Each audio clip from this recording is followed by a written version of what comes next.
Actually তো টিমের যে হলো মানে 23 জনের স্কোয়াডে আমরা যেটাকে শুরু করছি, আমরা কিন্তু হামজাকেও রেখেছি যদি কোনো রকম পাওয়া যায় তার ওখান থেকে, সেও মানে জয়েন করার একটাই আছে।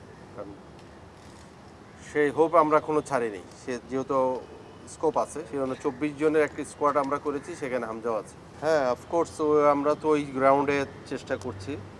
তো যেহেতু একটা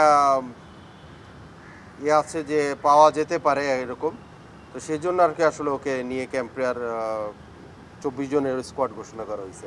কিন্তু আমাদের যে অফিস থেকে যে সেক্রেটারিয়েট থেকে যেভাবে তাদের সাথে যোগাযোগ স্থাপন করা হয় সেভাবেই করা হচ্ছে।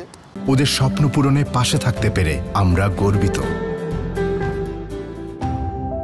ব্যক্তিগত তো যেভাবে আছে আমাদের সাথে হাই হ্যালো সবার সাথেই সবার রকম কথা হচ্ছে, তারপরও যেহেতু এটা একটা ক্লাবের থেকে আনতে হবে, আমরা ওইভাবে আমাদের সেই সেই রিকোয়ারমেন্টটা তাদের ক্লাবকে দেওয়া হয়েছে। যদি তারা অ্যালাউ করে তাহলে আমরা হয়তো সেই সময় দেখতে পাবো। অ্যাকচুয়ালি জামালের সাথে আমার যে কথাটা হয়েছে, সে 14 তারিখেই ক্যাম্পে ব্যাক করবে। তো ওইভাবে আমরা আলাপ আলোচনা করেছি যে তার একটা বিশেষ কাজে সে আছে, 14 তারিখে আবার ব্যাক করবে। তো 14 তারিখ অন্যান্য ক্যাম্প প্লেয়ারের সাথে তাকে আমরা পাবো। আসলে আপনারা তো জানেন যে আবাহনীর খেলা গতকালকে শেষ হয়েছে, তাদেরকে একদিন দিয়ে, আর বাইরে যারা আছে তারাও কিন্তু কোনো ক্লাবে এখনও সেরকম ট্রেনিং শুরু হয়নি।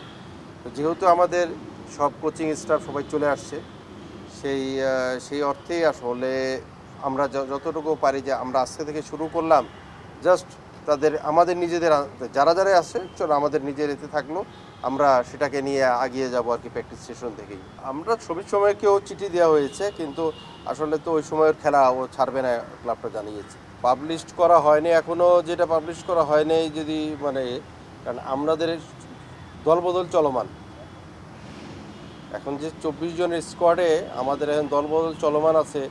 এই 14 জন কিন্তু এখন পর্যন্ত যে কয়জন হয়েছে আবাহনীর এটা কিন্তু মানে আমরা জানতেছি, বাদ বাকি কিন্তু এখনও ওই রকমভাবে পাবলিশড হয় নাই ক্লাব থেকেও যে আমাদের এটা অফিসিয়ালি আমাদের প্লেয়ার না। আমরা তো প্লেয়ার ওয়াইজ আমরা সবাইকে বলা হয়েছে যারা প্লেয়ার ছিল, যে লাস্ট ইয়ারের রেফারেন্স দিয়েই বলা হচ্ছে, যেহেতু শেষ দিন পর্যন্ত প্লেয়ারদের জন্য স্কোপ আছে ট্রান্সফারের, 14 তারিখ পর্যন্ত আসলে উইন্ডো ক্লোজ হবে।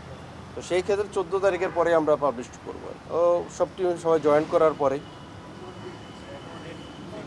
কারণ আজকে তো হলো 13 তারিখ, আজকে ওরা জিম করতেছে, কালকে সন্ধ্যা সময় হবে জয়েন্ট হলো আবাহনীর প্লেয়ার, দেন 15 তারিখ সন্ধ্যা হচ্ছে বসুন্ধরার প্লেয়ার।